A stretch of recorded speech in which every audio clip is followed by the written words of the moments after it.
चर्चा हम जैसे तय किया है, ऑपरेशन सिंदूर पर 16 घंटे का चर्चा करने के बाद कोई भी विषय जो बीएससी में आएगा और बीएससी में रूल के तहत, परंपरा के तहत अध्यक्ष जी के परमिशन से जो भी अगर एक्सेप्ट करता है तो सरकार तैयार है। किसी विषय को लेकर के यहाँ कंडीशन लगा करके आज का इस डिबेट को, महत्वपूर्ण ऑपरेशन सिंदूर डिबेट को डिस्टर्ब करने का कोशिश ना करें। मेरा आग्रह है आपसे सबसे, मैंने सब मुद्दे को कहा, हर मुद्दा इंपॉर्टेंट होता है। बैठिए। माननीय सदस्यगण, हम आज आइटम नंबर 14 पहलगांव में आतंकवादी हमले के जवाब में भारत के मजबूत, सफल एवं निर्णायक ऑपरेशन सिंदूर पर विशेष चर्चा के लिए यहाँ उपस्थित हुए हैं। मेरा सभी माननीय सदस्यों से आग्रह है, ये विषय अत्यंत गंभीर एवं संवेदनशील है। ऑपरेशन सिंदूर के माध्यम से भारत की सेना द्वारा आतंकवाद के विरुद्ध निर्णायक कार्रवाई को पूरी दुनिया ने देखा है। हम सबको हमारी सेना के अदम्य साहस, शौर्य और पराक्रम पर गर्व है।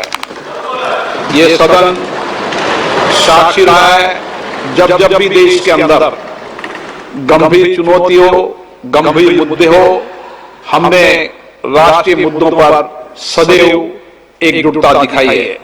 आतंकवाद एक वैश्विक चुनौती है। मेरा आपसे आग्रह है कि आज हम राष्ट्र और मानवता के भाव को सर्वोपरि रखते हुए हम इस प्रकार से सार्वभौमिक और मर्यादित चर्चा करें कि हमारी सेना और अन्य रक्षा बलों का गौरव बढ़े। भारत की संसद से दुनिया में आतंकवाद के विरुद्ध सामूहिक संघर्ष का एक मजबूत संदेश संसद से जाए। माननीय रक्षा मंत्री राजनाथ सिंह जी।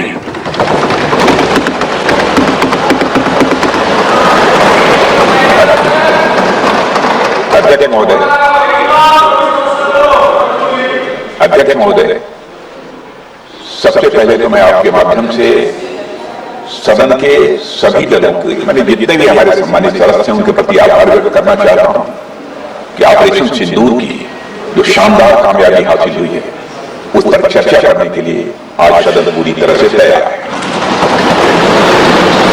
अध्यक्ष महोदय, सबसे पहले मैं इस सदन के माध्यम से मैं देश के उन वीर सपूतों को, उन बहादुर सैनिकों को नमन करता हूं जिन्होंने की राष्ट्र की सीमाओं की रक्षा के लिए और जब भी आवश्यकता पड़ी है अपना बलिदान देने में वो पीछे नहीं रहे। आज भी वह तैयार है और आज भी वह तत्पर है। साथ ही मैं उन सैनिकों की प्रति को भी अध्यक्ष महोदय नमन करता हूं जिन्होंने की भारत की एकता और अखंडता सुनिश्चित करने के लिए अपना सर्वस्व बलिदान कर दिया। मैं पूरे देश की तरफ से सेनाओं के सभी जवानों के प्रति कृतज्ञता व्यक्त करता हूं। अध्यक्ष महोदय, आज मैं आपकी अनुमति से ऑपरेशन सिंदूर से जुड़े कुछ महत्वपूर्ण तथ्यों और विषयों को सदन के समक्ष रखने के लिए यहां खड़ा हूं। अध्यक्ष महोदय, 6 और 7 मई 2025 को भारतीय सेनाओं ने ऑपरेशन सिंदूर के नाम से एक ऐतिहासिक सैन्य कार्रवाई को अंजाम दिया। यह केवल एक सैन्य कार्रवाई नहीं थी, बल्कि यह भारत की संप्रभुता, उसकी अस्मिता, देश के नागरिकों के प्रति हमारी जिम्मेदारी और आतंकवाद के खिलाफ हमारी नीति का एक इफेक्टिव और डिसाइसिव डेमोंस्ट्रेशन था। अध्यक्ष महोदय, जैसा इस सदन को जानकारी है, 22 अप्रैल 2025 को जम्मू कश्मीर के पहलगाम क्षेत्र में एक अमानवीय और कायराना आतंकी हमला हुआ। इस हमले में हमारे 25 निर्दोष नागरिकों सहित एक नेपाली नागरिक की भी जान गई। उन निर्दोष लोगों की जान उनका धर्म, पूछ कर लिया गया। यह अपने आप में अमानवीयता का सबसे कुत्सित और सबसे घृणित उदाहरण था। यह घटना भारत की सहन शक्ति की सीमा की भी मैं मानता हूं परीक्षा की अध्यक्ष महोदय। इस हमले के तुरंत बाद हमारे प्रधानमंत्री श्री नरेंद्र मोदी जी ने तीनों सेनाओं के प्रमुखों की एक उच्च स्तरीय बैठक की और उन्हें छूट दी गई कि वे अपने विवेक, स्ट्रेटेजिक अंडरस्टैंडिंग और रीजनल सिक्योरिटी सिचुएशन को ध्यान में रखते हुए वह निर्णायक कार्रवाई करें। इसके बाद हमारे सैन्य नेतृत्व ने न केवल अपनी मैच्योरिटी दिखाई बल्कि उस स्ट्रेटेजिक विजन का भी परिचय दिया जिसकी उम्मीद भारत जैसी एक रिस्पॉन्सिबल पावर से की जाती है। अध्यक्ष महोदय, ऑपरेशन सिंदूर को अंजाम देने से पहले हमारी सेनाओं ने हर पहलू का बहुत ही गहराई के साथ अध्ययन किया। हमारे पास कई विकल्प थे, लेकिन हमने उस विकल्प को चुना जिसमें आतंकवादियों और उनके ठिकानों को अधिकतम नुकसान पहुंचे और जिसमें पाकिस्तान के आम नागरिक को कोई क्षति न होने पाए, इस बात की भी हम लोगों ने चिंता की। अध्यक्ष महोदय, हमारी सेनाओं द्वारा की गई वेल कोऑर्डिनेटेड स्ट्राइक्स ने 9 टेररिस्ट इंफ्रास्ट्रक्चर टारगेट को प्रिसीजन के साथ सटीकता के साथ हिट किया और इस सैन्य कार्रवाई में एक अनुमान के अनुसार 100 से अधिक आतंकवादी, मैं बहुत संभल कर बोल रहा हूं अध्यक्ष महोदय, हमारी फिगर गलत ना होने पाए, फिगर इससे बहुत अधिक है।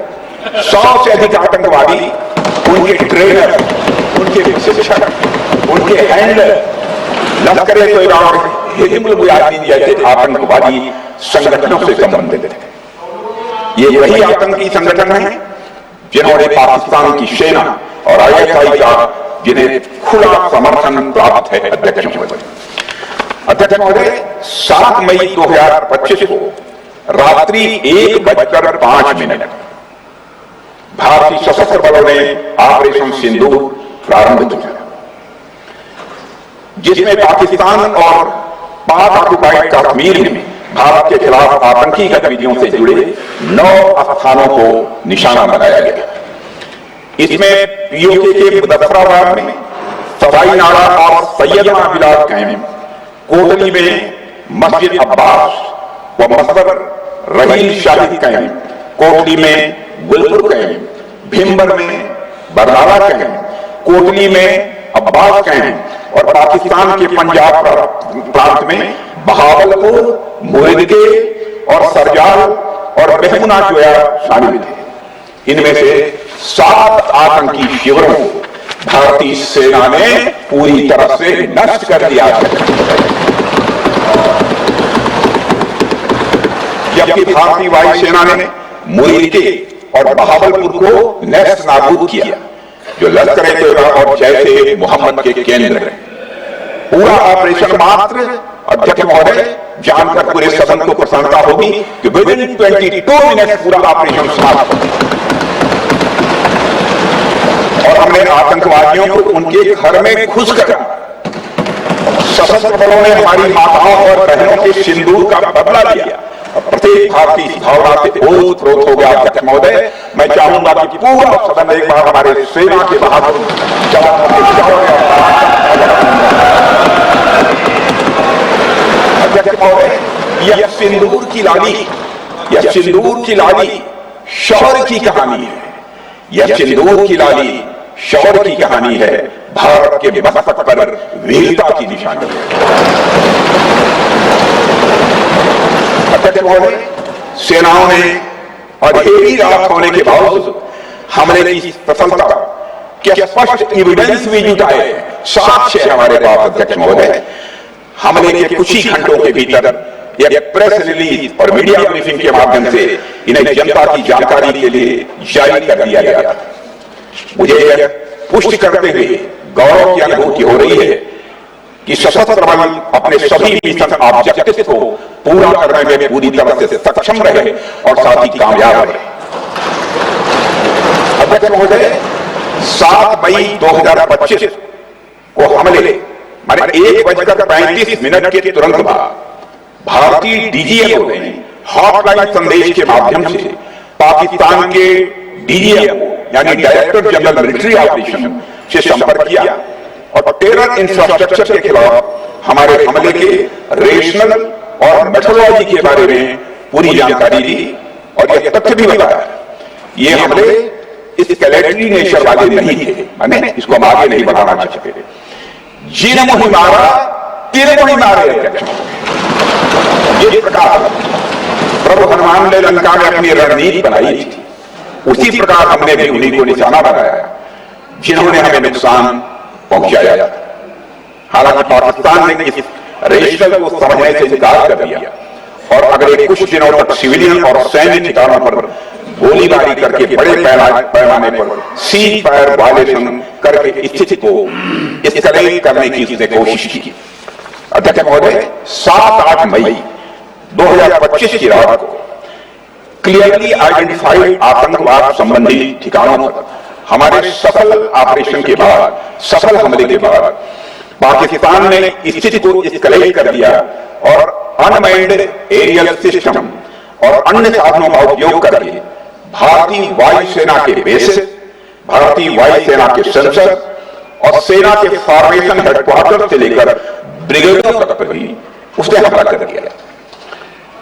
हालांकि हमारी इंटीग्रेटेड एयर डिफेंस ग्रिड और काउंटर यूएस ग्रिड ने इन हमलों को सफलतापूर्वक विफल कर दिया। अध्यक्ष महोदय, S-400 यमारसैन आकाश मिसाइल सिस्टम और एयर डिफेंस गन्स बहुत प्रभावी साबित हुई हैं। अध्यक्ष महोदय, इस एस्केलेशन पर हमारा जवाबी हमला स्विफ्ट, प्रोपोर्शनेट और नपातुला था। अध्यक्ष महोदय, जिसमें 8 मई 2025 को केवल चुनिंदा पाकिस्तानी एयर डिफेंस सिस्टम और सेंसर नेटवर्क को प्रिसीजन गाइडेड मिशन द्वारा जो है टारगेट किया गया। अध्यक्ष महोदय, हमारी कार्रवाई पूरी तरह से सेल्फ डिफेंस में थी, न तो वह प्रोवोकेटिव थी और न तो एक्सपेंसिव थी।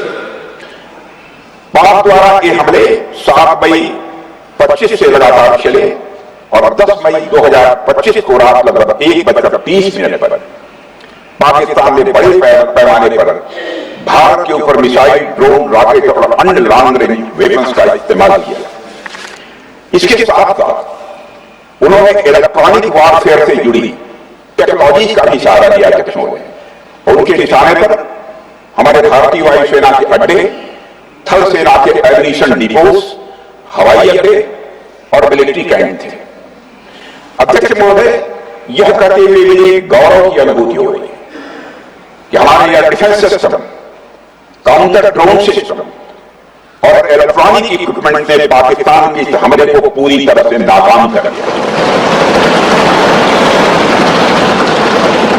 पाकिस्तान हमारे किसी भी टारगेट को हिट नहीं कर पाया। अध्यक्ष महोदय, और हमारे किसी भी इंपॉर्टेंट एसेट को नुकसान नहीं हुआ।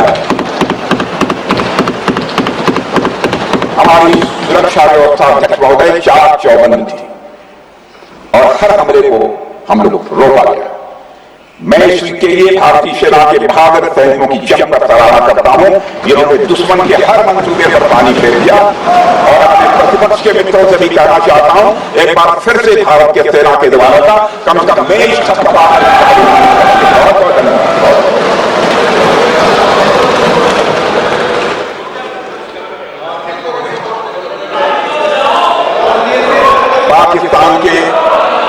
पाकिस्तान के इस हमले के जवाब में हमारी कार्रवाई साहसिक थी, ठोस थी और प्रभावी थी।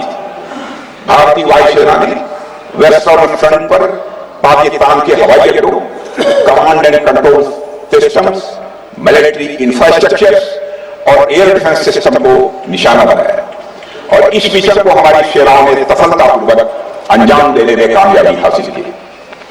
अध्यक्ष महोदय, हमारी सेनाओं ने चकवाला, सरगोधा, रफीकी, रहीम यार खान, जैकबाबाद, सुकुर और भोलाजी जैसे बड़े एयरबेस पर प्रहार किया और पूरी दुनिया ने भारतीय वायुसेना के शौर्य और पराक्रम की तस्वीर देखी।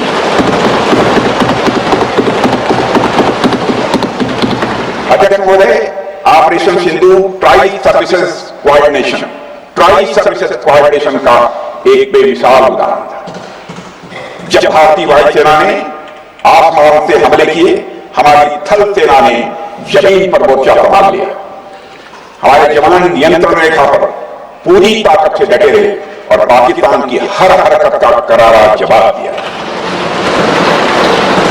अध्यक्ष महोदय, भारतीय नौसेना ने, लोग पूछते हैं भारतीय नौसेना का क्या होता है, भारतीय नौसेना ने भी उत्तरी अरब सागर में अपनी तैनाती मजबूत कर दी।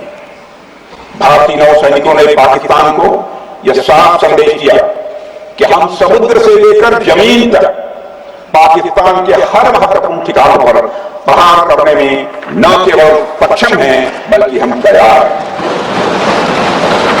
अध्यक्ष महोदय, इस ऑपरेशन का मकसद टेररिस्ट कैंप और उनके सपोर्टर्स को टारगेट करना, उन्हें नेस्त नाबूद करना था और यह साफ संदेश देना था कि भारत आतंकवाद के विरुद्ध जीरो टॉलरेंस रखता है।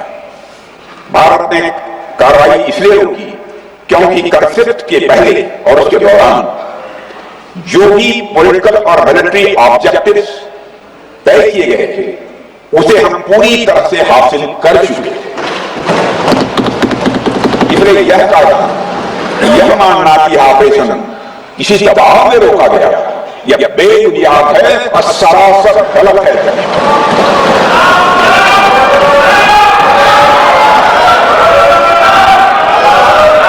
मैं सदन को फिर से आश्वस्त करना चाहता हूं, अपने राजनैतिक जीवन में अध्यक्ष महोदय, मैं आपके माध्यम से सदन को आश्वस्त करना चाहता हूं, अपने राजनीतिक जीवन में जानबूझकर कभी भी असत्य न बोलूं, इसकी भरपूर कोशिश की है मैंने, चाहे सदन हो अथवा अध्यक्ष महोदय, मैं आपके माध्यम से सदन को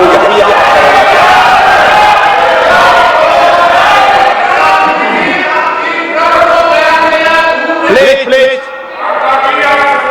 बैठिए, आप क्यों करें अध्यक्ष महोदय, मैं आपके माध्यम से सदन को यही अवगत कराना चाहूंगा, इस सीमा पार करना या वहां की टेरिटरी कैप्चर करना इस ऑपरेशन का उद्देश्य नहीं।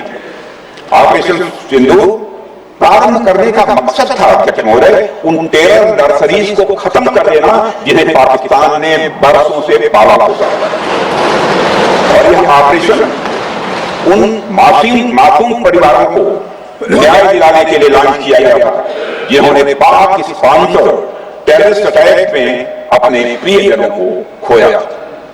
हमारी सेनाओं ने सिर्फ उनको टारगेट किया जो इन आतंकियों को सपोर्ट करते हुए भारत पर हमला करने की कोशिश में लगातार शामिल थे।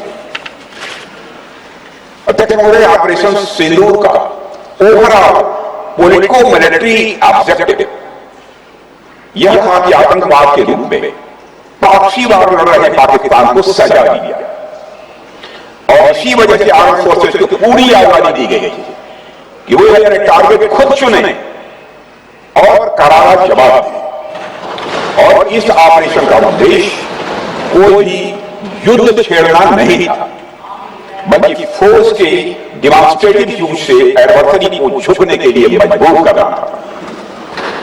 10 मई की सुबह जब भारतीय वायुसेना ने पाकिस्तान की मल्टीपल एयरफील्ड पर करारा प्रहार किया तो पाकिस्तान ने हार मान ली अध्यक्ष महोदय, और हॉस्टिलिटी रोकने की कोशिश की। आप रोक दीजिए महाराज, उन्होंने कोशिश की, हमारे डीजीपी से बात की, महाराज अब रोक दीजिए, बहुत हो गया। यह पेशकश इस कैबिनेट के साथ स्वीकार की गई थी।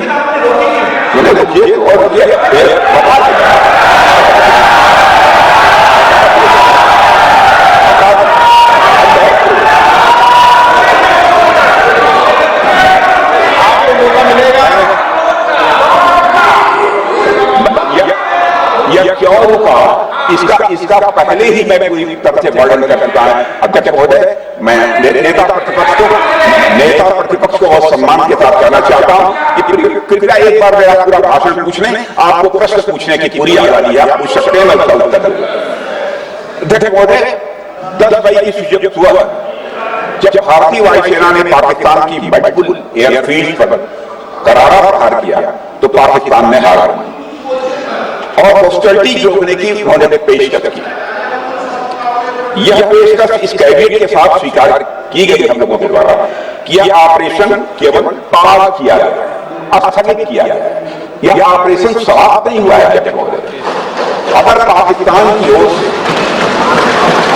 अगर पाकिस्तान की ओर से भविष्य में कोई भी मिस एडवेंचर हुआ तो यह ऑपरेशन, अध्यक्ष महोदय, मैं सदन को आश्वस्त करना चाहता हूं, दोबारा प्रारंभ हो।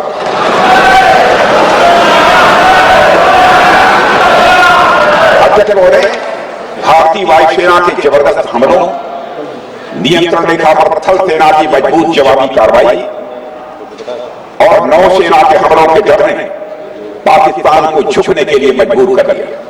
अध्यक्ष महोदय, और पाकिस्तान की हार उनकी एक सामान्य विफलता नहीं थी, बल्कि यह उसके सैन्य बल और मनोबल, यह दोनों की एक हार थी।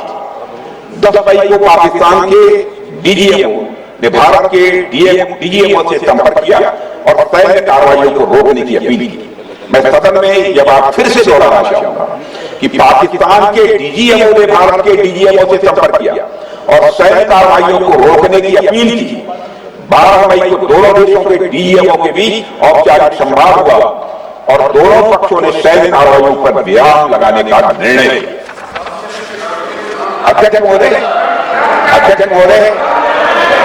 हमारे सैनिकों का जो मनोबल, मातृभूमि की रक्षा करने का जो उनका समर्पण ऑपरेशन सिंदूर के दौरान, उसका दर्शन 140 करोड़ से अधिक भारतवासियों ने देखा।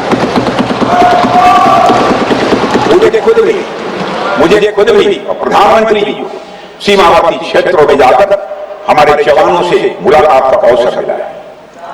अध्यक्ष महोदय, श्रीनगर के मिलिट्री बेस पर, भुज के एयरबेस पर, उधमपुर के कानून सेंटर पर, हर जगह प्रत्यक्ष मैंने अपनी आंखों से देखा कि हमारे सैनिकों का मनोबल अपनी पूरी बुलंदी पर था। उनकी आंखों में विश्वास है और उनका संकल्प अडिग। वे न केवल भारत की सीमाओं की रक्षा कर रहे हैं, बल्कि हमारे राष्ट्रीय स्वाभिमान की भी अध्यक्ष महोदय रक्षा कर रहे हैं। अध्यक्ष महोदय, किसी भी देश में जनता सत्ता पक्ष को और विपक्ष को अलग अलग दायित्व सौंपती है, दोनों को अलग अलग दायित्व। और हेल्दी डेमोक्रेसी में तो स्वाभाविक है, सत्ता पक्ष का काम होता है जनता के हितों को ध्यान में रखते हुए कार्य करना और विपक्ष का काम होता है सरकार से जनता के मुद्दों से संबंधित जरूरी प्रश्न पूछना। ऑपरेशन सिंदूर क्यों शुरू किया गया, इसकी जानकारी पहले भी दी गई है और आज भी मैंने सदन को दी। अध्यक्ष महोदय, कभी कभी हमारे प्रतिपक्ष के लोग ये पूछते रहे हैं कि हमारे कितने विमान हैं। मुझे लगता है उनका यह प्रश्न हमारी राष्ट्रीय जनभावनाओं का सही से प्रतिनिधित्व नहीं कर रहा है। मुझे उन्होंने एक बार भी हमसे नहीं पूछा कि हमारी सेनाओं ने दुश्मन के कितने विमान मारे रहे।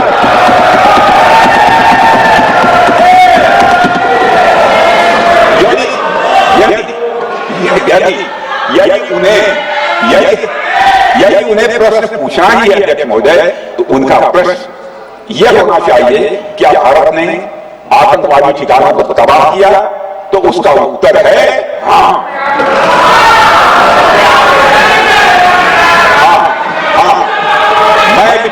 मैं विपक्ष के सम्मानित साथियों से कहना चाहता हूं कि आपको प्रश्न पूछना है तो यह प्रश्न पूछिए, क्या ऑपरेशन सिंदूर सफल रहा, तो उसका उत्तर है हाँ।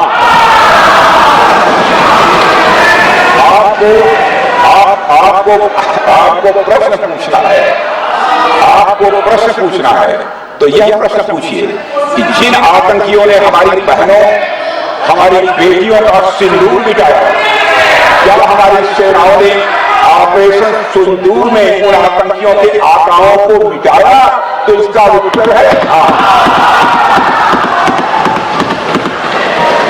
और आपको प्रश्न पूछना है तो यह पूछिए, आपको प्रश्न पूछना है तो यह पूछिए कि इस ऑपरेशन में क्या हमारे जवान सैनिकों को कोई क्षति हुई है, तो उसका उत्तर है नहीं। अध्यक्ष महोदय, लक्ष्य जब बड़े अध्यक्ष महोदय लक्ष्य जब बड़े तो अपेक्षाकृत छोटे मुद्दों पर हमारा ध्यान नहीं जाना चाहिए। लक्ष्य बड़े हो तो छोटे मुद्दों पर, अपेक्षाकृत जो छोटे मुद्दे होते हैं कंपैरेटिवली, उन पर ध्यान नहीं जाना चाहिए, क्योंकि छोटे मुद्दों पर ही ध्यान देते रहने से देश की सुरक्षा और सैनिकों के सम्मान और उत्साह जैसे बड़े मुद्दों से ध्यान हट सकता है, जैसा कि विपक्ष के हमारे कुछ साथियों के साथ हो रहा है। अब चूंकि विपक्ष के मित्र ऑपरेशन सिंदूर को लेकर उचित प्रश्न नहीं पूछ पा रहे हैं, तो उन्हें मैं क्या बताऊं अध्यक्ष महोदय। मैं लगभग 4 डिकेड से 4 डिकेड से अधिक समय से राजनीति में, सत्ता पक्ष और विपक्ष, अपनी पार्टी हो या दूसरी पार्टी, कभी भी किसी के साथ दलगत राजनीति को मैंने शत्रुतापूर्ण तरीके से जिंदगी में नहीं देखा है मैंने अध्यक्ष महोदय। इसलिए आज अगर विपक्ष प्रश्न पूछ रहे हैं, मैं असफल है, मैं विपक्ष को उनके इस काम में थोड़ी सी मदद करना चाहता हूं। अध्यक्ष महोदय, मैं विपक्ष के अपने सम्मानित साथियों से कहना चाहता हूं कि आज हम लोग सत्ता पक्ष में हैं, तो ऐसा नहीं है कि हम हमेशा सत्ता पक्ष में रहे, यह आवश्यक नहीं, किसी के लिए आवश्यक। एक लंबा समय हमने विपक्ष का काम किया है, एक लंबा समय हमने सरकारों से सवाल पूछने में लगाया। जनता ने जब हमें विपक्ष में रहने का दायित्व सौंपा था, तो हमने विपक्ष में रहकर विपक्ष की भूमिका को बड़े ही सकारात्मक तरीके से निभाया। अध्यक्ष महोदय, विपक्ष में रहकर हमने कैसे प्रश्न पूछे, इसके कुछ उदाहरण मैं यहां रखना चाहता हूं। 1962 में अध्यक्ष महोदय चीन के साथ हुए युद्ध में जब दुखद परिणाम आया, तो हमने उस समय की सरकार से यह पूछे थे, लेकिन वह प्रश्न यह था कि हमारे देश की धरती पर दूसरे देश का कब्जा कैसे हो। हमने यह प्रश्न पूछा था कि हमारी सेना और हमारी जनता अपमानित क्यों। हमने यह प्रश्न पूछा था कि बड़ी संख्या में हमारे सैनिक हताहत कैसे हुए। हमने यह प्रश्न नहीं पूछा कि हमारे टैंक, हमारी मशीनें, हमारी बंदूकें क्यों ध्वस्त हो गई। यह प्रश्न हम लोगों ने नहीं पूछा। मशीनों और तोपों की चिंता न करके, मशीनों और तोपों की चिंता न करके अध्यक्ष महोदय, हमने देश की टेरिटरी की चिंता की। हमने देश के सैनिकों,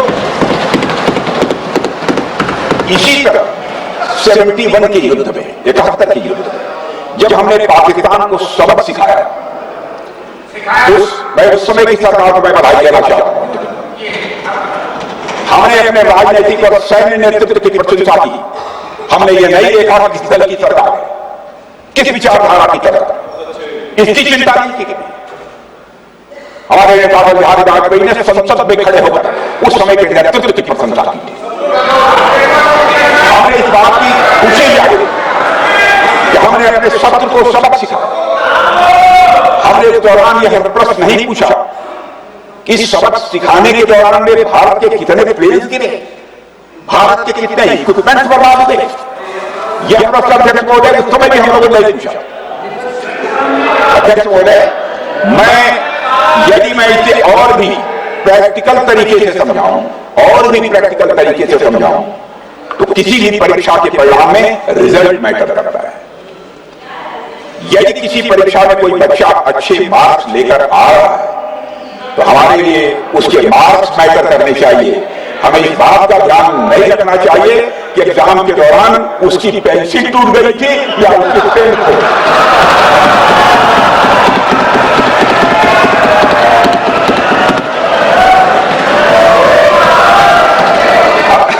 अध्यक्ष महोदय, अल्टीमेटली रिजल्ट मैटर करता है, और रिजल्ट यह है अध्यक्ष महोदय, अल्टीमेटली रिजल्ट मैटर करता है। और रिजल्ट यह है अध्यक्ष महोदय कि ऑपरेशन सिंदूर के दौरान हमारी सेनाओं ने जो लक्ष्य निर्धारित किया था, उन लक्ष्यों को पूर्ण रूप से प्राप्त करने में हमने कामयाबी अध्यक्ष महोदय, भारत हमेशा से पाकिस्तान सहित अपने पड़ोसी देशों से मित्रता और सहयोगपूर्ण संबंध का सदैव इच्छुक रहा है। इसके लिए भारत की सभी सरकारों ने ईमानदारी से प्रयास भी किए हैं। वो चाहे आदरणीय लाल बहादुर शास्त्री जी हों, या अटल बिहारी वाजपेयी जी हों, या हमारे स्वर्गीय मनमोहन सिंह जी हों, या प्रधानमंत्री श्री नरेंद्र मोदी, सभी ने हमेशा चाहा है कि इस इलाके में शांति और समृद्धि बने। सभी ने अध्यक्ष महोदय, यह बात हमारी सिविलाइजेशनल वैल्यूज के साथ मेल खाती है, इसलिए ऐसा हो। अध्यक्ष महोदय,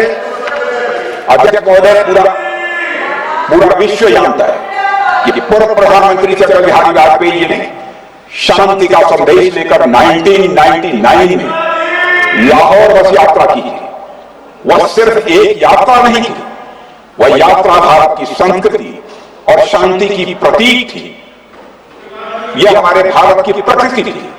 लाहौर पहुंचकर अटल बिहारी वाजपेयी जी ने मीनारे पाकिस्तान पर विजिटर रूप में जो लिखा था, जिसका जिक्र लोग आज भी करते हैं, और उन्होंने लिखा था कि मैं चर्चा करता हूं, उन्होंने लिखा था कि मीनारे पाकिस्तान से मैं पाकिस्तान की जनता को यह विश्वास दिलाना चाहता हूं कि भारत अस्थायी शांति और मित्रता का आकांक्षी है।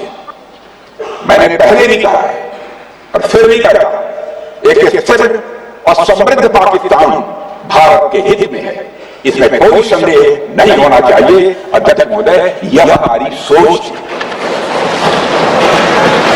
यह हमारी शांति की पहल थी, यह हमारी हजारों साल पुरानी सांस्कृतिक चेतना, हमारी नैतिक शक्ति और हमारी सभ्यता के उन मूल्यों से निकली थी जो शांति को शक्ति मानती है।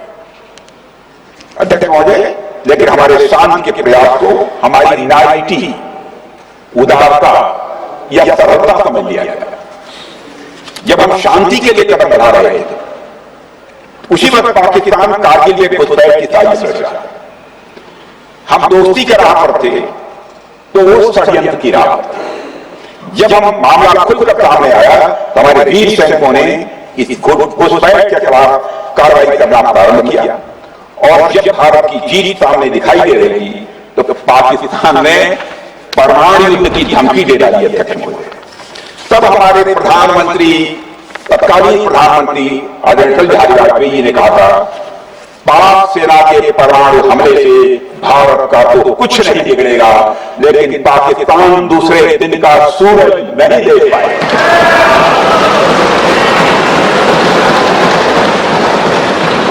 यानी अटल जी जो शांति का पैगाम लेकर गए, वही अटल जी शक्ति का भी परिचय देने में कभी भी नहीं।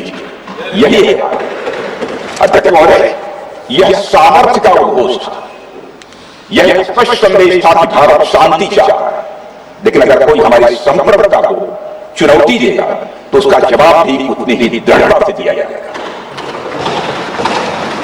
अध्यक्ष महोदय, 2015 में जब हमारे प्रधानमंत्री मोदी जी ने लाहौर जाकर नवाज शरीफ से मुलाकात की तो भारत ने फिर से दोस्ती कहा, भारत ने फिर से दोस्ती कहा पड़ा। अध्यक्ष महोदय, हम वाकई में शांति की राह पर चलना चाहते हैं, क्योंकि हमारी मूल प्रकृति बुद्ध की है, युद्ध की नहीं। हमारी सरकार ने भी पाकिस्तान के साथ शांति स्थापित करने के अनेक प्रयत्न किए, लेकिन बाद में हमने 2016 में सर्जिकल स्ट्राइक से, 2019 में बालाकोट में एयर स्ट्राइक से और 2025 के ऑपरेशन सिंदूर से हमने शांति स्थापित करने का दूसरा रास्ता अपनाया है। अध्यक्ष महोदय, अब हमारे प्रधानमंत्री श्री नरेंद्र मोदी जी और हमारी सरकार का स्टैंड बिल्कुल क्लियर कि टेररिज्म और टॉक्स ये दोनों साथ नहीं चलते,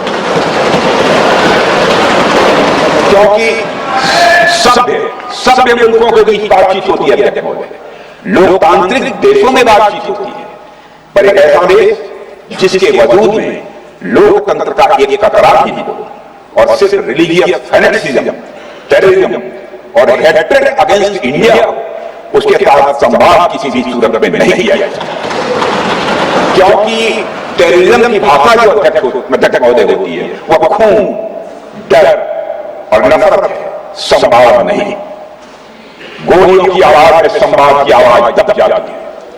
जहां खून बहता है वहां बातचीत की गुंजाइश अध्यक्ष महोदय नहीं बची। अध्यक्ष महोदय, पाकिस्तान की वर्तमान स्थिति अब जाहिर है। जिस देश ने आतंक को अपनी विदेश नीति का औजार बना लिया, वह अंततः अपने ही जाल में फंस जाता है। पाकिस्तान की नीति और चरित्र को लेकर कोई भ्रम नहीं रहना चाहिए। यह एक ऐसा देश है जो वैश्विक आतंकवाद की नर्सरी है और उन्होंने इसको अपनी स्टेट पॉलिसी का भी एक आधार बनाया है। अध्यक्ष महोदय, ऑपरेशन सिंदूर के दौरान पूरी दुनिया ने देखा है कि पाकिस्तान में सरकार आतंकवादियों के लिए स्टेट फ्यूनरल का इंतजाम कर रही है और सैन्य अधिकारी भी आतंकवादियों के जनाजे में भाग लेते हैं। यह वही देश है जो सीमा पर सैनिकों से लड़ने का साहस नहीं दिखा पाता, इसलिए निर्दोष नागरिक, बच्चों और तीर्थयात्रियों को आतंकवाद का निशाना बनाता है। पाकिस्तान की सेना और आईएसआई आतंकवाद को एक प्रॉक्सी वार के रूप में अध्यक्ष महोदय इस्तेमाल करती हैं और उसके सहारे वे भारत को डिस्टेबलाइज करने का सपना देखती है। अध्यक्ष महोदय, मैं लोकतंत्र के मंदिर में खड़े होकर यह बात कह रहा हूं कि भारत को 1000 कट्स देने का सपना पालने वालों को नींद से जग जाना चाहिए। यह मोदी जी के नेतृत्व वाला नया भारत है जो आतंकवाद के खिलाफ किसी हद तक जाता है।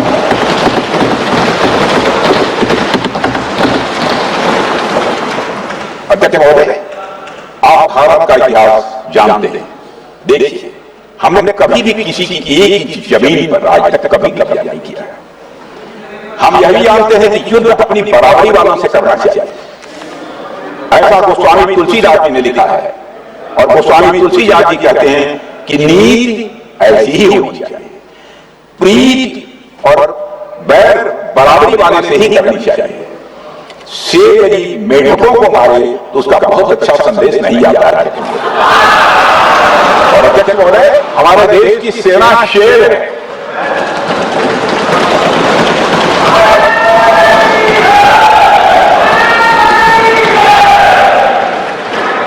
अध्यक्ष महोदय, पाकिस्तान जैसा देश जो साइज, सामर्थ्य, शक्ति और समृद्धि में हमारे आसपास भी नहीं है, उस मुल्क से कैसा बनता है? जो मुल्क अपने अस्तित्व के लिए दूसरों पर आश्रित, उसके मुकाबले का मतलब है अपना स्तर कम करना। हमारी नीति है आतंकवाद के खिलाफ प्रभावी कार्रवाई करना। हमारा पाकिस्तान विरोध उनकी आतंकवाद की नीति के कारण है, इसलिए पाकिस्तान से हमारा विरोध है। अध्यक्ष महोदय, हम अगर शांति की आशा के लिए हाथ बढ़ाना जानते हैं तो अशांति फैलाने वाले हाथों को उखाड़ना भी जानते हैं। अध्यक्ष महोदय, अगर शांति के प्रयास करना हम जानते हैं तो दुष्टों को जो भाषा समझ में आए उसी सब भाषा में समझाना भी जानते हैं। सके साक्ष्यम समाचरे, अर्थात दुष्ट के साथ दुष्टता का व्यवहार करना पड़ता है कभी कभी। अध्यक्ष महोदय, हमने भगवान कृष्ण से सीखा है कि शिष्यपाल की 100 गलतियां माफ की जा सकती हैं, पर अंत में धर्म की रक्षा के लिए सुदर्शन चक्र उठाना ही पड़ता। हमने पार्लियामेंट का टैक्स सहा है अध्यक्ष महोदय, 2001 का मुंबई अटैक सहा है, झेला है, लेकिन अब हमने कह दिया है इनफ इज इनफ। अब हमने सुदर्शन चक्र उठा लिया है अध्यक्ष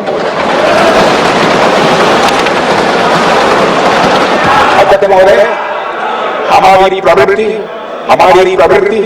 भगवान राम और भगवान कृष्ण से प्रेरित है, जो हमें शौर्य भी सिखाती है और धैर्य भी सिखाती है। इस सीख का अध्यक्ष महोदय, इस सीख का हम प्रधानमंत्री नरेंद्र मोदी जी के नेतृत्व में हमारी विदेश और अपनी रक्षा नीति में सीधा प्रयोग कर रहे हैं। आज भारत पहले दोस्ती का हाथ बढ़ाता है, लेकिन अगर कोई देश धोखा दे तो उसकी कड़ाई भी मरोड़ना जानता है। अध्यक्ष महोदय, हमारी नीति स्पष्ट है कि हमने एक समय लाहौर बस यात्रा की भाषा में बात की थी, तो पाकिस्तान ने हमारी इस भाषा को नहीं समझा, तो अब हम उन्हें बालाकोट स्ट्राइक की भाषा में जवाब देंगे। अध्यक्ष महोदय, भारत के लिए शांति हमारी प्रायोरिटी, हमारी प्राथमिकता है और हमारी शक्ति उसका आधार है। भारत के लिए शांति प्राथमिकता है और हमारी शक्ति उसका आधार है। यह शक्ति हमारे सामर्थ्य से पैदा हुई है अध्यक्ष महोदय, और यह सामर्थ्य पिछले 11 साल में कई गुना बढ़ गया। मैं नहीं कहता हूं पहले नहीं, पहले था लेकिन कई गुना बढ़ गया। आज भारत विश्व की चौथी सबसे बड़ी अर्थव्यवस्था है और अभी आई मॉर्गन स्टैनली के रिपोर्ट के मुताबिक 2028 तक विश्व की तीसरी सबसे बड़ी अर्थव्यवस्था बनने की ओर भारत। अध्यक्ष महोदय, आर्थिक उन्नयन के साथ साथ भारत के रक्षा क्षेत्र में 2014 से उल्लेखनीय परिवर्तन, रिमार्केबल चेंज आया।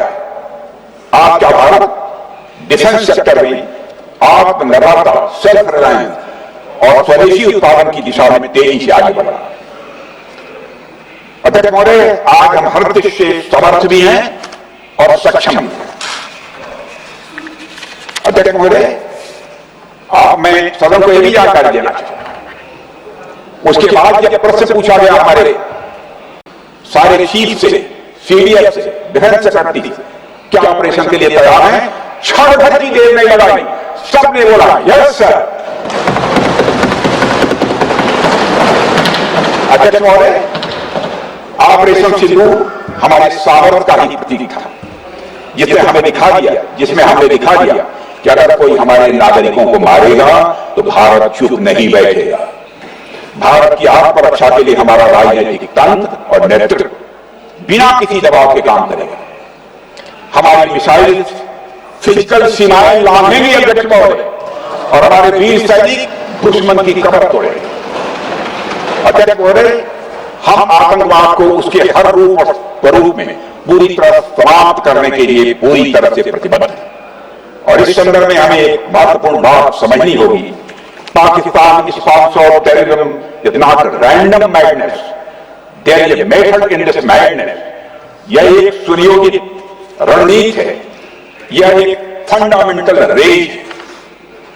अध्यक्ष महोदय, प्रसिद्ध लेखक वीएस नायपाल ने सही कहा, पाकिस्तान में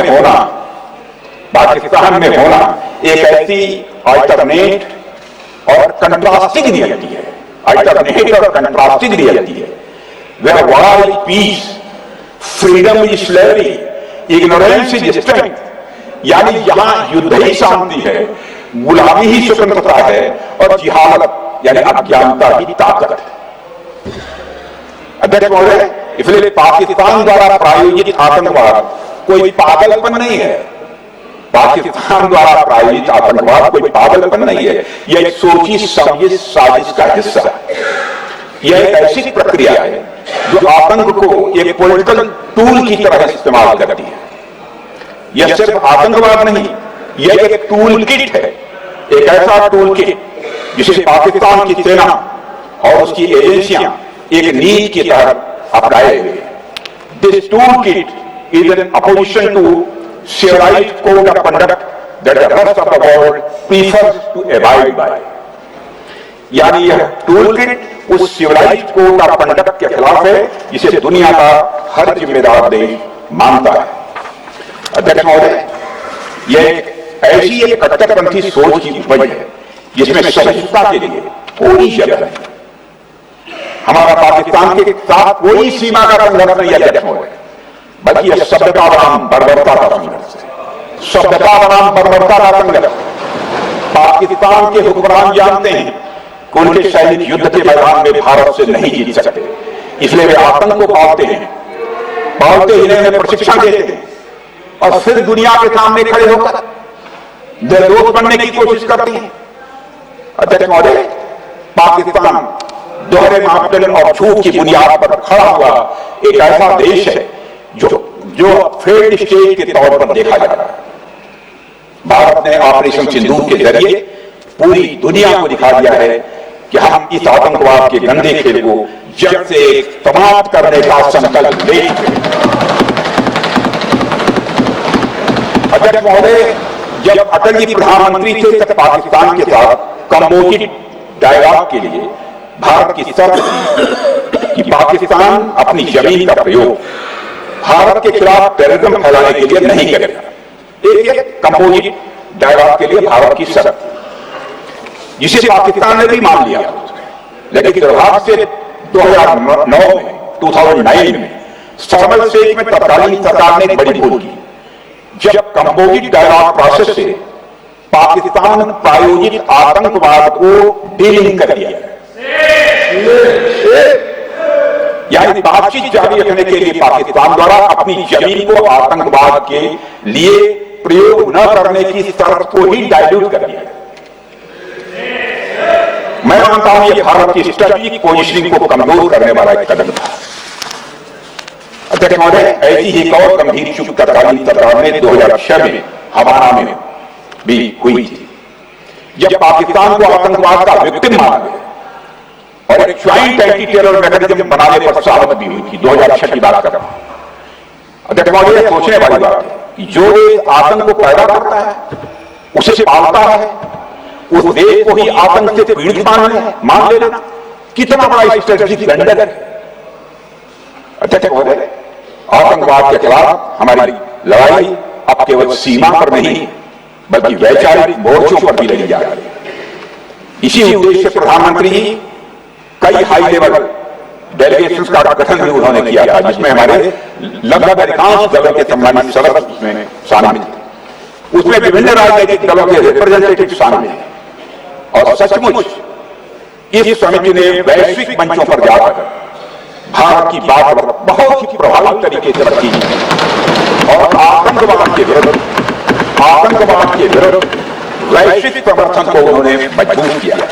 अध्यक्ष महोदय, मैं उन सभी डेलीगेशन के सम्मानित सदस्यों के प्रति शीश झुकाकर आभार व्यक्त करना चाहता हूं, जिन्होंने भारत का आतंकवाद के खिलाफ स्टैंड तथा जीरो टॉलरेंस की पॉलिसी और ऑपरेशन सिंदूर के बारे में दुनिया के देशों को सही तरीके से अवगत कराया, प्रभावी तरीके से अवगत कराया। अध्यक्ष महोदय, ऑपरेशन सिंदूर को लेकर सर्वदलीय बैठक भी हुई। I am very happy to tell the House that during Operation Sindoor, all the political parties of the country kept aside all ideology and differences and showed solidarity with the nation, with the soldiers and with the government. इसके अलावा मुझे लगता है यही इस देश के लोकतंत्र की खूबसूरती है। अध्यक्ष महोदय, जैसा कि हमारे माननीय प्रधानमंत्री मोदी जी ने भी कहा है कि ऑपरेशन सिंदूर अभी रुका है, समाप्त नहीं हुआ। यदि आवश्यकता पड़ी, यदि पाकिस्तान फिर किसी नापाक हरकत की कोशिश करता है तो हम और भी कठोर और निर्णायक कार्रवाई करने के लिए तैयार हैं। अध्यक्ष महोदय, ऑपरेशन सिंदूर के माध्यम से पाकिस्तान के मन में भारत को लेकर जो बहुत बड़ी गलतफहमी थी वो हमने दूर कर दी है। अब मेरी दूर थोड़ी बहुत बची है भी होगी तो उसको भी दूर कर देंगे। मुझे महाकवि राष्ट्रकवि रघुनाथ सिंह जी दिनकर की कुछ पत्तियां याद आती हैं। अध्यक्ष महोदय, क्षमाशील हो ऋतु समझ, क्षमाशील हो ऋतु समझ, तुम हुए बिना जितना ही दुष्ट कौरवों ने तुमको कायर समझा उतना ही। अध्यक्ष महोदय, भारत ने न केवल अपनी सैन्य क्षमता का प्रदर्शन किया, भारत ने न केवल अपनी सैन्य क्षमता का प्रदर्शन किया बल्कि अपनी राष्ट्र की दृढ़ता, नैतिकता और राजनीतिक कुशलता का भी परिचय दिया है। भारत किसी भी आतंकी हमले का निर्णय पर स्पष्ट उत्तर देगा। अध्यक्ष महोदय, हमने एक नई लक्ष्मण रेखा खींच ली है।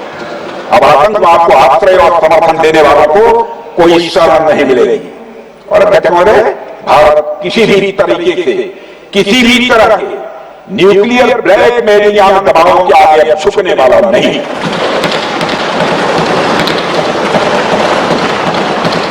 अध्यक्ष महोदय, ऑपरेशन सिंदूर के माध्यम से जो हमने किया और उससे पहले सर्जिकल स्ट्राइक और एयर स्ट्राइक के जरिए जो संदेश दिया गया वो बहुत पहले ही हो जाना चाहिए, लेकिन जो होता है समय पर ही होता है। अध्यक्ष महोदय, हमारी सरकार ने आतंकवाद के खिलाफ हमारी जीरो टॉलरेंस की नीति को दुनिया के हर मंच पर पूरी तरह से स्पष्ट कर दिया और हम उस पर कोई समझौता किसी भी सूरत में नहीं करने वाले। अभी कुछ सप्ताह पहले मुझे शंघाई कोऑपरेशन ऑर्गेनाइजेशन की डिफेंस मिनिस्टर्स मीटिंग में जाने का अवसर मिला। वहां जो डिक्लेरेशन तैयार किया जा रहा था उसमें आतंकवाद पर भारत का स्टैंड डाइल्यूट हो रहा। हमने साफ कह दिया कि जब तक आतंकवाद के मुद्दे पर भारत का स्टैंड रखा नहीं जाएगा, हम किसी ज्वाइंट स्टेटमेंट पर साइन नहीं करेंगे और उसकी वजह से वहां कोई ज्वाइंट स्टेटमेंट नहीं आया। अध्यक्ष महोदय, इसका परिणाम अब देखिए, हमारे प्रधानमंत्री जी देश की बैठक में ब्राजील गए, करिश्मा किया है हमारे प्रधानमंत्री। तो चीन की मौजूदगी में जो ज्वाइंट डिक्लेरेशन आया उसमें जम्मू और कश्मीर में हुए आतंकी हमले को कंडेम भी किया गया। यह प्रधानमंत्री ने करिश्मा कर दिया, यानी भारत की बात अंततः मानी गई और यह ब्रिक्स सम्मेलन के इतिहास में पहली बार हुआ जब जम्मू एवं कश्मीर में हुई किसी आतंकी घटना को खुलकर कंडेम किया। मैं इस सदन को याद दिलाना चाहता हूं, 2008 में मुंबई में इतनी बड़ी आतंकी घटना हुई, मगर उस समय की सरकार को जो प्रभावी कार्रवाई करनी चाहिए थी वो नहीं हो पाई कई। और लेकिन उसमें सबसे दुखद और आश्चर्य की बात है, कई वर्ल्ड फोरम, इंटरनेशनल फोरम पर उसका कंडेमनेशन होना चाहिए, जो उसकी निंदा की जानी चाहिए, वो भी जितना होना चाहिए नहीं हो पाया। यदि आप उस घटना के बाद हुए, यदि आप उस घटना के बाद ब्रिक्स सम्मेलन के डॉक्यूमेंट्स उठाकर देख लीजिए, मुंबई आतंकी हमले का कहीं जिक्र कीजिए। और अध्यक्ष महोदय, जब केंद्र में प्रधानमंत्री मोदी जी के नेतृत्व में सरकार बनी, तब जाकर कहीं के हालात कुछ बदलने शुरू हुए और साल 2017 में हुए ब्रिक्स सम्मेलन में पहली बार 2017 में हुए ब्रिक्स सम्मेलन में पहली बार आतंकवाद से लश्कर और जैश जैसे आतंकवादी संगठनों को जोड़ा गया। यह भी अपने में कई काम। यह परिस्थिति इसलिए बनी क्योंकि इसके ठीक एक साल पहले उरी की घटना के बाद भारत की सेनाओं ने सीमा पर जाकर सर्जिकल स्ट्राइक की। हमने दुनिया को बताया कि आतंकवाद के खिलाफ हम तरह के इस पाव भी मारेंगे और जरूरत पड़ी तो आतंकियों के घर में घुस कर यह बदलाव प्रधानमंत्री मोदी जी के नेतृत्व में। अध्यक्ष महोदय, यह वही नीति है जो पहले की सरकारों को भी अपनानी चाहिए। उन सरकारों को जिनके शासनकाल में भारत ने सबसे भीषण आतंकी हमलों का सामना किया, जिनमें 2008 का मुंबई हमला आज भी हर हिंदुस्तानी के जहन में बैठा हुआ जिंदा एक न भूलने वाली त्रासदी के रूप में जिंदा है। अध्यक्ष महोदय, मैं श्री प्रणब मुखर्जी जी ने अपनी किताब द कोलिशन ईयर्स में लिखा है, मेरे पास है भी, कोलिशन ईयर्स में लिखा है कि जब मुंबई अटैक हुआ था, प्रणब ने लिखा, जब मुंबई अटैक हुआ था, India had evidence that the terrorist came from Karachi. Pakistan के नॉन स्टेट एक्टर्स के बहाने पूरी दुनिया में नॉन स्टेट एक्टर्स के बहाने को पूरी दुनिया में कोई मान नहीं रहा। उन्होंने लिखा है प्रणब ने, and I quote, amid heated debates within the cabinet, there was a demand for military intervention which I rejected. यह उन्होंने लिखा, मैंने नहीं लिखा। Unquote. अध्यक्ष महोदय, भारतीय विदेश सेवा के वरिष्ठ अधिकारी ने भी अपनी किताब में इस बात की पुष्टि की है, जिनका नाम है अजय मिसाइलिया और फॉरेन सेक्रेटरी थे, कि मुंबई हमले के तुरंत बाद एक उच्च स्तरीय बैठक हुई थी जिसमें तत्कालीन विदेश मंत्री प्रणब ने पूछा व्हाट शुड बी डन। तो विदेश सचिव शिवशंकर बैनर्जी ने सुझाव दिया कि भारत मोरक्को में लश्कर-ए-तोयबा के मुख्यालय पर क्रूज मिसाइल से हमला कर सकता है। यह सुनकर प्रणब ने चश्मा का साथ किया और सभी अधिकारियों को धन्यवाद देकर बैठक समाप्त कर दी। अध्यक्ष महोदय, उस समय में सरकार ने जो सही समझा वो किया, पर मैं मानता हूं कि अगर तब की सरकार में भी 2016 सर्जिकल स्ट्राइक, 2019 एयर स्ट्राइक जैसे निर्णायक और कठोर कदम उठाए होते तो पाकिस्तान की स्ट्रेटजिक कैलकुलस बदल सकती है। एक पावरफुल और डिसाइसिव एक्शन पाकिस्तान और उनकी सेना के द्वारा इस 500 टेररिस्ट ऑर्गेनाइजेशंस के लिए बड़ा डिसइंसेंटिव साबित हो सकती है। अध्यक्ष महोदय, 2008 में मुंबई हमलों के बाद उस समय की सरकार ने सिर्फ बातचीत का मार्ग चुना था। मैं स्पष्ट करना चाहता हूं, यह कोई आलोचना नहीं है, न उस सरकार की, न उस समय के प्रधानमंत्री की, और न ही उन नेताओं की। उस समय की लीडरशिप को जो सही लगा उन्होंने निर्णय लिया। अध्यक्ष महोदय, बस मैं इतना ही कहना चाहता हूं कि आज का भारत अलग सोचता है और अलग तरीके से काम कर रहा है। हमारा मानना है यहाँ का प्रतिबंधी आतंक को रणनीति बना चुका हो और बातचीत की भाषा नहीं समझता हो तो standing firm and being decisive के अलावा कोई विकल्प नहीं बचता है।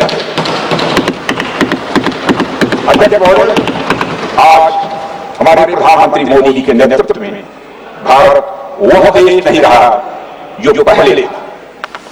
Two years have been replaced by decisive action. 2 years have been replaced by decisive action. आज भारत सत्ता नहीं है, भारत जवाब देता है। अध्यक्ष महोदय, आज भारत आतंक की जड़ तक जाता है और उसे उखाड़ फेंकने का सामर्थ्य रखता है। अध्यक्ष महोदय, मैं इस सदन को और देश की जनता को यह विश्वास दिलाना चाहता हूं कि हमारी सरकार, हमारी सेनाएं और हमारी लोकतांत्रिक संस्थाएं सब मिलकर, हम और ये सारे लोग सभी मिलकर देश की एकता, अखंडता और सुरक्षा के लिए जो भी कदम उठाना आवश्यक होगा वह कदम उठाएंगे और उसके प्रति हम पूरी तरह से कमिटेड हैं। अध्यक्ष महोदय, अंत में मैं केवल इतना ही कहना चाहता हूं, यह समय एकजुट होकर अपनी सुरक्षा, संप्रभुता और आत्मसम्मान की रक्षा के संकल्प को और अधिक मजबूत करने का हमें यह याद रखना होगा कि हमारी सामाजिक और राजनीतिक एकता ही यह हमारी सबसे बड़ी ताकत है। अध्यक्ष महोदय, आतंकवाद को समर्थन देने वालों को यह स्पष्ट संदेश चला गया है कि भारत अपनी मातृभूमि की रक्षा के लिए पूरी तरह से संकल्पबद्ध है। आइए हम सभी दलगत भाव से ऊपर उठकर संघरत्वम के मंत्र से प्रेरणा देकर एक साथ खड़े हो जाएं और हम इस राष्ट्रीय संकल्प को मजबूत करें। यही हम सबका राष्ट्रीय दायित्व है।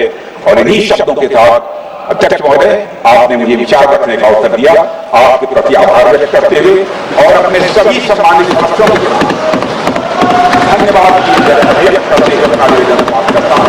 सबने शांति से श्री गौरव गोगोई।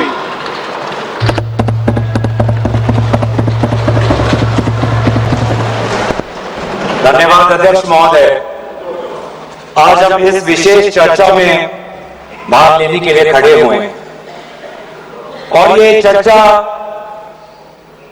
इसलिए हो रही है क्योंकि हाल में ही जो युद्ध हुआ वो एक सूचना का युद्ध था। एक प्रकार से हम पड़ोसी देश और दुनिया भर को सच्चाई की सूचना देना चाहते थे। 7 आतंकी शिविरों को भारतीय सेना ने पूरी तरह से नष्ट कर दिया है, जबकि भारतीय वायुसेना ने मुरीके और बहावलपुर को नेस्त नाबूद किया, जो लश्कर-ए-तोयबा और जैश-ए मोहम्मद के केंद्र हैं। पूरा ऑपरेशन मात्र, अध्यक्ष महोदय, जानकर पूरे सदन को प्रसन्नता होगी कि विदिन 22 मिनट्स पूरा ऑपरेशन समाप्त हो गया और हमने आतंकवादियों को उनके घर में घुसकर सशस्त्र बलों ने हमारी माताओं और बहनों के सिंदूर का बदला लिया। प्रत्येक भारतीय इस भावना से ओतप्रोत हो गया। अध्यक्ष महोदय, मैं चाहूंगा कि पूरा सदन एक बार हमारे सेना के बहादुर जवानों के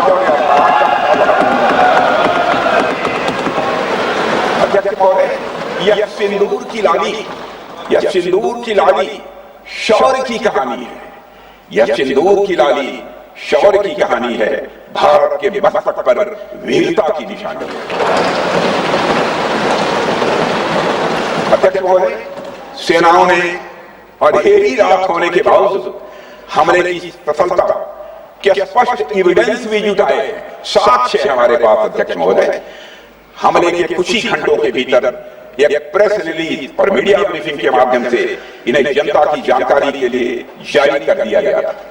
मुझे यह पुष्टि करते हुए गौरव की अनुभूति हो रही है कि सशस्त्र बल अपने सभी मिशन ऑब्जेक्टिव्स को पूरा करने में पूरी तरह से सक्षम रहे और साथ ही कामयाब रहे। अध्यक्ष महोदय, 7 मई 2025 को हमले माने 1:35 के तुरंत बाद भारतीय डीजीएमओ ने हॉटलाइन संदेश के माध्यम से पाकिस्तान के डीजीएमओ यानी डायरेक्टर जनरल मिलिट्री ऑपरेशन से संपर्क किया और टेरर इंफ्रास्ट्रक्चर के खिलाफ हमारे हमले के रेशनल और मेथोडोलॉजी के बारे में पूरी जानकारी दी और यह तथ्य भी बताया ये हमले एस्केलेटरी नेचर वाले नहीं थे, माने इसको हम आगे नहीं बढ़ाना चाहते। जिन मुहिम मारा, तीन मुहिम